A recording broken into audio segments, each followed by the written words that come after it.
أعوذ بالله من الشيطان الرجيم بسم الله الرحمن الرحيم فانطلقا حتى إذا ركبا في السفينة خرقها قال أخرقتها لتغرق أهلها لقد جئت شيئا إمرا قال ألم أقل إنك لن تستطيع معي صبرا قال لا تؤاخذني بما نسيت ولا ترهقني من أمري عسرا فانطلقا حتى إذا لقيا غلاما فقتله قال أقتلت نفسا زكية بغير نفس لقد جئت شيئا نكرا قال ألم أقل لك إنك لن تستطيع معي صبرا قال إن سألتك عن شيء بعدها فلا تصاحبني قد بلغت من لدني عذرا فانطلقا حتى إذا أتيا أهل قرية استطعما أهلها فأبوا أن يضيفوهما فوجدا فيها جدارا يريد أن ينقض فأقامه قال لو شئت لاتخذت عليه أجرا قال هذا فراق بيني وبينك سأنبئك بتأويل ما لم تستطع عليه صبرا أما السفينة فكانت لمساكين يعملون في البحر فأردت أن أعيبها وكان وراءهم ملك يأخذ كل سفينة غصبا وأما الغلام فكان أبواه مؤمنين فخشينا أن يرهقهما طغيانا وكفرا فأردنا أن يبدلهما ربهما خيرا منه زكاة وأقرب رحما وأما الجدار فكان لغلامين يتيمين في المدينة وكان تحته كنز لهما وكان أبوهما صالحا فأراد ربك أن يبلغا أشدهما ويستخرجا كنزهما رحمة من ربك وما فعلته عن أمري ذلك تعبيل ما لم تستطع عليه صبرا. अहबाब इकराम, ये रुकू इसकी खाकसार तिलावत की है, ये कुरान करीम की सूरत अल-काफ Das Ruku, welches ich vorgetragen habe, ist das 10. Ruku der Surah Al-Kahf. Gestern habe ich über das 9. Ruku gesprochen. Ich werde zuerst die Übersetzung der Verse vortragen. Allah sagt, es ist eine Vision von Moses. Das heißt, so schritten sie beide vorwärts, bis sie in ein Boot stiegen, in das er ein Loch hineinschlug.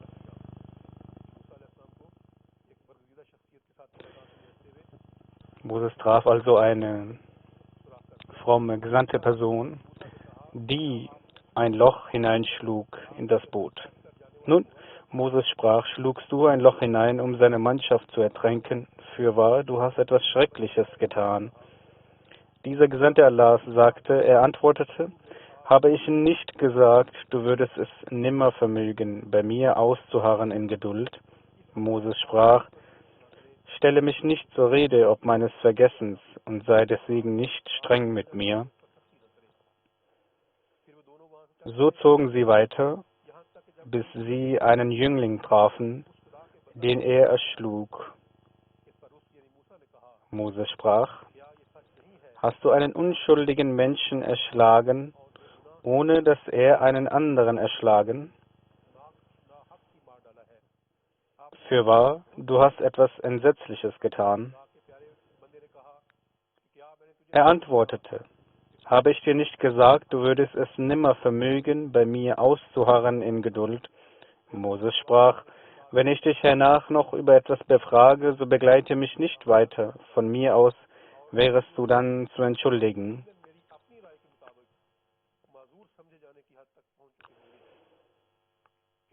So zogen sie weiter, bis sie zum Volk einer Stadt gelangten und Gastfreundschaft von ihrem Volk erbaten. Diese aber weigerten sich, sie zu bewirten.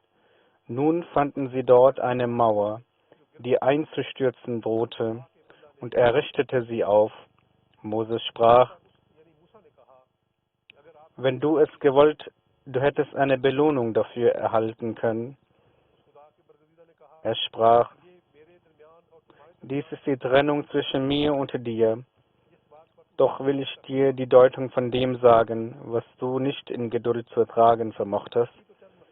Was das Boot anlangt, so gehörte es armen Leuten, die auf dem Meer arbeiteten, und ich wollte es schadhaft machen, denn hinter ihnen war ein König, der jedes Boot kaperte.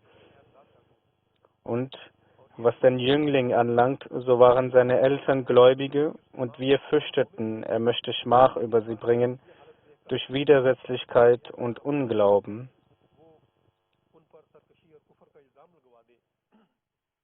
So wünschten wir, dass ihr Herr ihnen zum Tausch ein Kind gebe, besser als dieser an Lauterkeit und näher in kindlicher Zuneigung. Und was nun die Mauer anlangt, so gehörte sie 2 Waisenknaben in der Stadt, und darunter lag ein Schatz für sie, und ihr Vater war ein Rechtschaffener gewesen.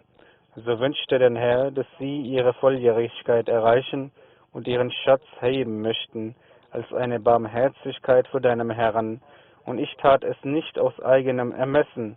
Das ist die Deutung dessen, was du nicht in der Geduld zu ertragen vermochtest. Das war die Übersetzung des 10. Rukus. Wie im letzten Vers erwähnt, ist dies eine spirituelle Reise.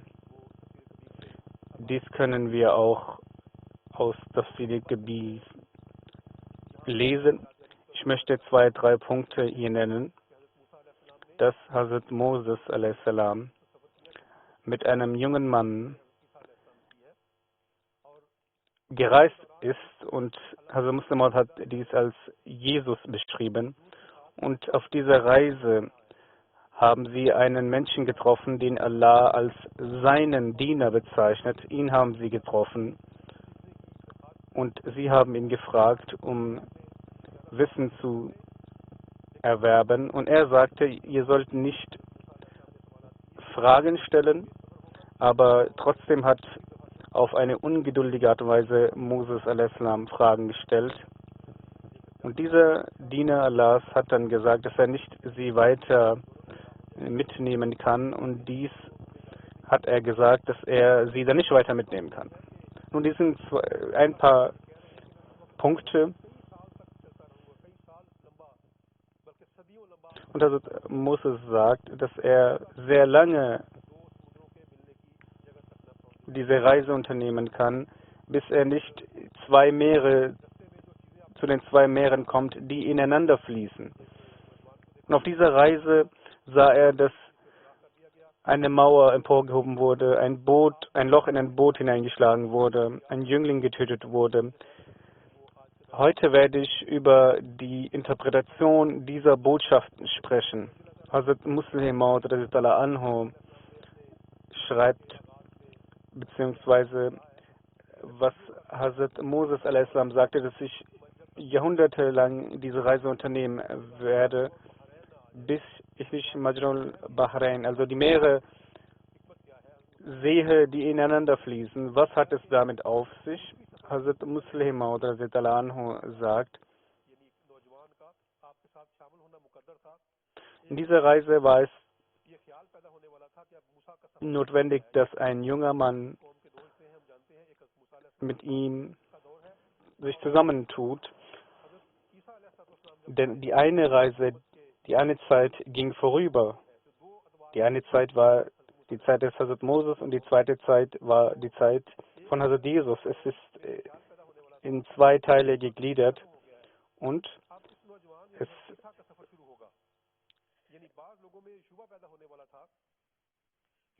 es wurde erachtet, dass die Reise von Hazrat Moses beendet ist und eine neue Reise von Jesus a.s.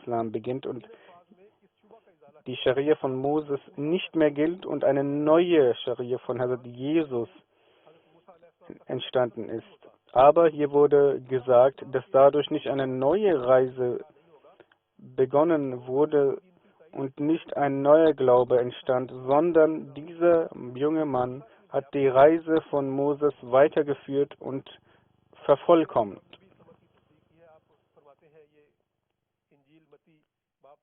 Und auch dies ist in der Bibel zu finden. Hazrat Jesus a.s. sagt, ich bin nicht gekommen, um die Tora und andere Bücher aufzuheben, sondern diese zu erfüllen. Nun, was ist nun mit den Meeren zu verstehen? Es sind keine geografischen Dinge, das, was Hazrat Moses a.s. gesagt hat, dass er nicht die Reise beendet wird, bis er nicht diese Meere finden wird oder die Ozeane finden wird. Was ist damit gemeint?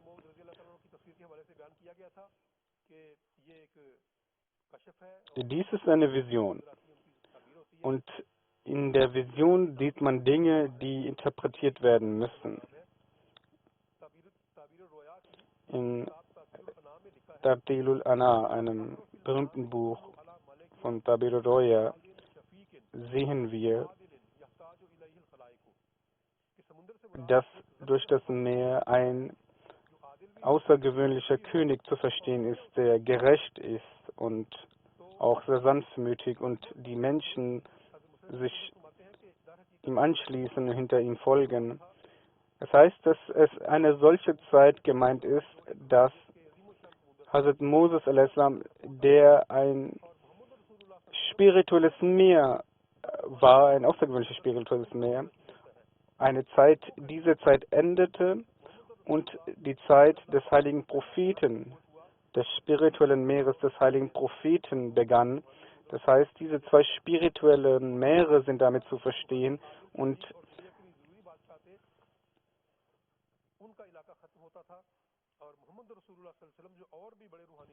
damit ist die eine spirituelle Reise beendet worden und eine viel größere spirituelle Reise gestartet worden. Und bis zu dieser Zeit war die Zeit von Hazrat Moses a.s. und danach beginnt eine neue Reise, eine spirituelle Reise. Eine neue Scharia wird eingeführt, ein neues Meer wird eingeführt. Nun,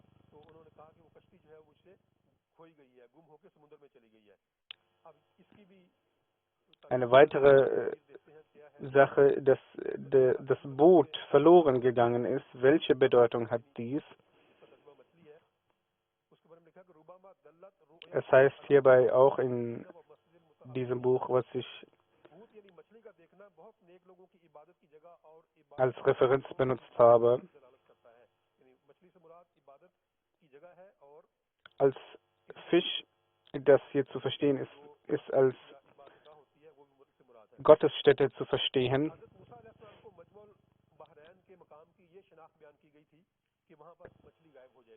Es hieß, ein Zeichen wurde bekannt gegeben, dass ein Fisch verloren gehen wird zu der Zeit bzw.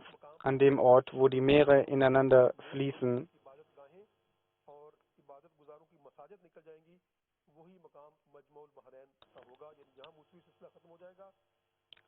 Eine Zeit, wo die Zeit von Hazrat Moses beendet wird und der heilige Prophet sallallahu alaihi wasallam mit einer neuen Zeit beginnen wird.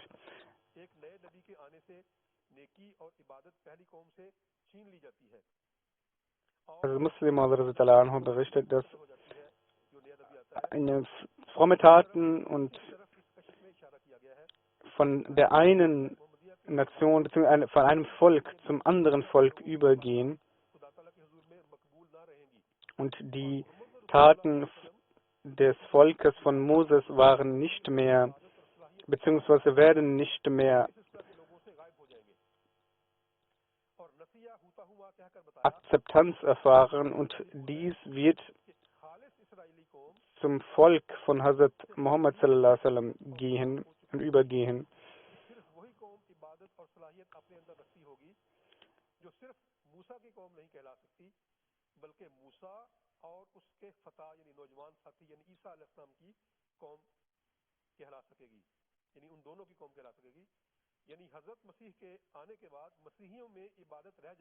Nach dem Erscheinen von Hazrat Jesus a.s.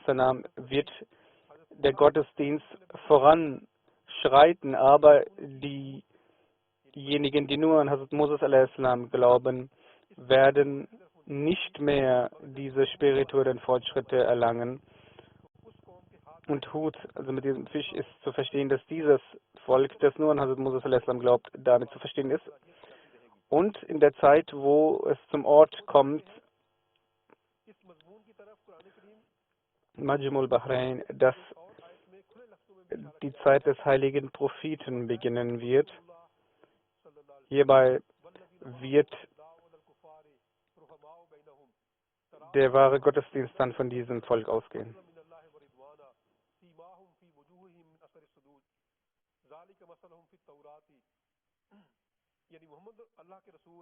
Es heißt im Heiligen Koran, Muhammad sallallahu alaihi wasallam ist der Gesandte Allahs und sie sind streng zu den Ungläubigen, aber sanftmütig zueinander. Sie werfen sich nieder und in ihren Gesichtern sieht man die Zeichen der Niederwerfung und die Erfüllung der Niederwerfung. In diesem Vers ist zu erkennen, dass die Wahrhaftigkeit des Volkes des heiligen Propheten jene sein wird, dass Allah die Gebete und Niederwerfungen seiner Anhänger erfüllen wird und nicht jene, die noch an Hazrat Moses a.s. glauben. Eine weitere Sache, die Hazrat Moses a.s. gesehen hat in dieser Reise, war, dass der Fisch in das Meer hineinging und es hieß, dass Shaitan dazu geführt hat, dass er dies vergessen hat. Und Hazrat Muslim Maud sagt, diese Thematik wurde weiter ausgeführt.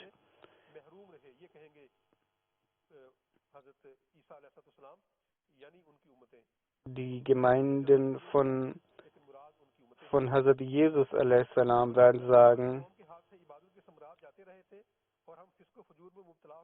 dass sie von den Gottesanbetungen bzw. von der wahren Gottesanbetung sich entfernen werden und der Ort kommen wird, wo die Meere ineinander fließen, wo die Zeit des heiligen Propheten kommt und sie werden erstaunt sein über diesen Fehler, dass wie dieser Fisch in das andere Meer hineinging und sie mit leeren Händen dastehen.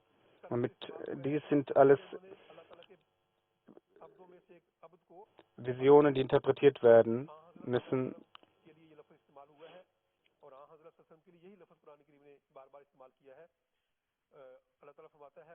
Allah Ta'ala sagt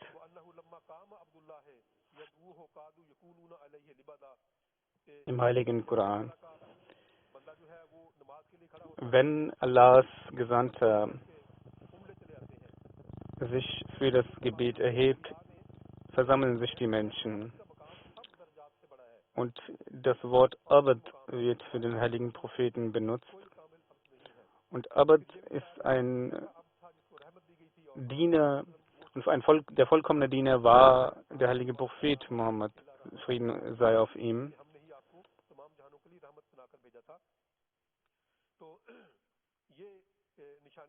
Dies sind die Zeichen bzw. die Exegese des Wortes Abd.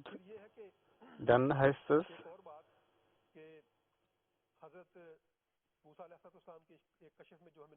in einer Vision von Hazrat Moses zu erkennen ist, dass auf dieser Reise, dass dieser Gesandte Allahs ihn dazu hingewiesen hat, keine Fragen zu stellen, aber er trotzdem Fragen stellte. Also Muslim Maud schreibt, dadurch wird erkennbar, dass der heilige Prophet Mohammed Friede sei auf ihm und der Charakter von dem heiligen Propheten und Hazrat Moses a.s. zu erkennen ist. Hazrat Moses hat sehr schnell begonnen, Fragen zu stellen, aber der heilige Prophet war stets ruhig und schweigsam, bis ihm Allah Ta'ala mit Wissen gesegnet hat. Er schreibt, schaut auf die Tora, das Volk Moses hat Fragen über Fragen gestellt, aber über die Anhänger des heiligen Propheten ist zu sehen, dass sie gewartet haben, dass jemand kommt und zum heiligen Propheten und dem heiligen Propheten eine Frage stellt, damit sie auch von diesem Wissen etwas erfahren können. Und dadurch und dazu hat auch Allah hingewiesen, dass in einem Vers heißt, möchten einige von euch Fragen stellen, wie jene Anhänger von Moses, die ihn gezwungen haben, zu antworten bzw. Fragen gestellt haben. Der heilige Prophet, sein Zustand war so, dass er gewartet hat, bis ihm Allah mit Offenbarung und Wissen gesegnet hat. Und das hat er dann weiter ausgeführt und gesagt. Im heiligen Die Offenbarung des heiligen Koran wird zeitig hinabgesandt werden und dabei sollten keine weitere Fragen gestellt werden, dass es schneller gehen soll. Nun hierbei ist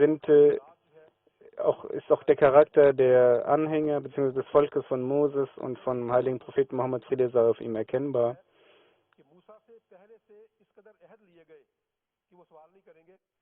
Nun, die Anhängern Moses wurden Versprechen abgenommen, Eide abgenommen, dass sie keine Fragen stellen werden, dass sie nicht Ausführungen verlangen werden.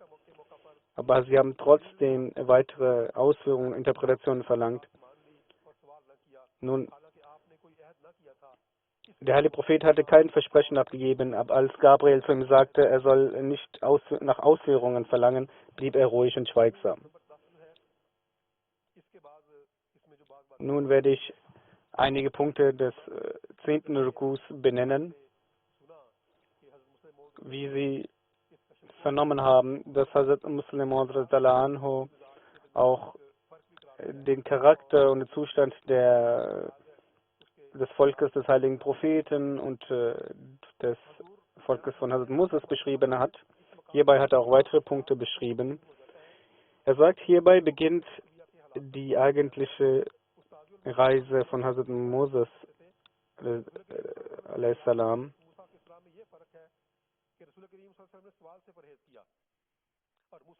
Hazrat Muslim Maud anhu beschreibt dies, indem er auch den ersten Kalifen zitiert, dass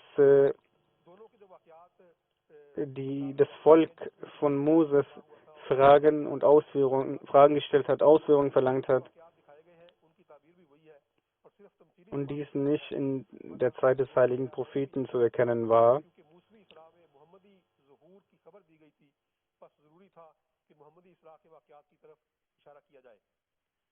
Und hierbei ist auch auf die Reise vom heiligen Propheten gezeigt worden, dass in dieser Reise von Hazrat Moses auch eine spirituelle Reise des heiligen Propheten stattfinden wird.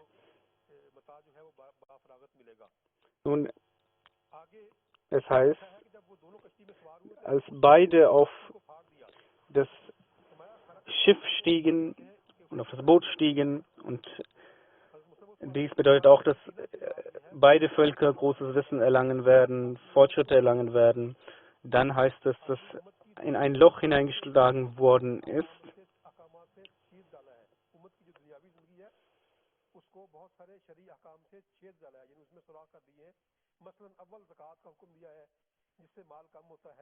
Nun, es sind solche, damit heißt es, dass weltliche Dinge, von weltlichen Dingen beziehungsweise Vermögensverteilung damit auch zu verstehen ist, dass das Schiff die Welt repräsentiert und ein Loch, das dadurch auch Vermögen abgeht, zum Beispiel durch die Zakat, durch das Erbrecht, durch verschiedene Vermögensverteilungen, die der Islam vorgibt. Und diese Lehre war für die Anhänger von Moses und Jesus etwas Erstaunliches, denn sie dachten, dass jemand, der vermögend ist, nicht eine lebendige Beziehung oder eine große Beziehung aufbauen kann, in der Religion und mit Gott aufbauen kann, aber im Islam ist eine solche Lehre vorhanden, in denen durch Vermögens- und Geldmitteln und durch Spenden eine Bereinigung stattfinden kann.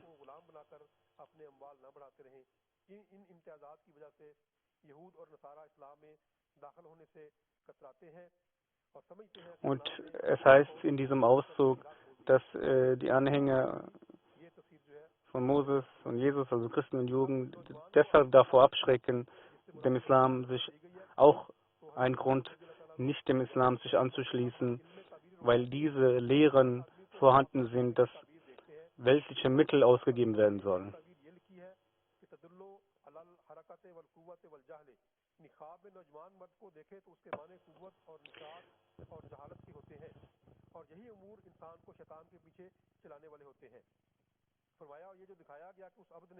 Nun, es wurde gezeigt, dass dieser Diener, Abed, also der Heilige Prophet, diesen Jüngling getötet hat,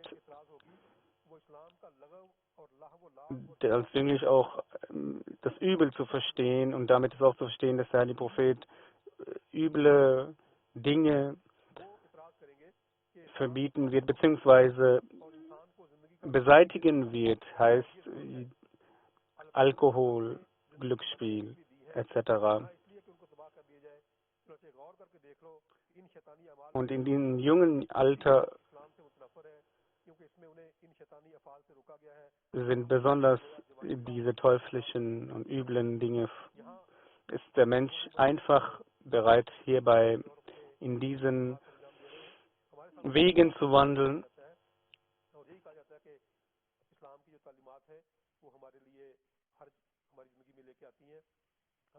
Und wir hier als Mubalirin, die auch seit einiger Zeit hier in den europäischen Ländern leben, erkennen auch, dass die Menschen hier sagen, dass der Islam sehr viel von ihnen abverlangt und dass die Europäer auch sagen, dass diese Lehren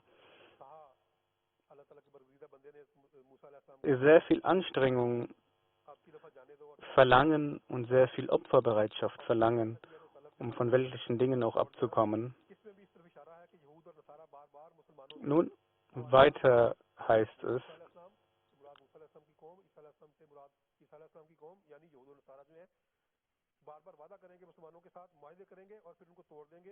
dass die Christen und Juden Abkommen abschließen werden mit Muslimen, aber diese stets brechen werden.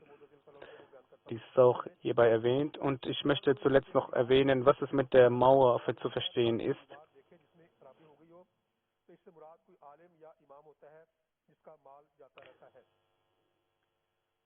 Mit der Mauer ist auch zu verstehen, dass ein Gelehrter zu verstehen ist, dessen Wissen bzw. Vermögen vergehen. Das heißt, beide werden gehen und jemanden sehen, dessen Aufgaben von einem Gelehrten oder von einem Volk vergehen werden und Moses wird nur stehen und sehen, aber die andere Person wird versuchen und diese Mauer wieder erheben, also erneut dies zurechtstellen, beziehungsweise in einem Volk wird dann ein weiterer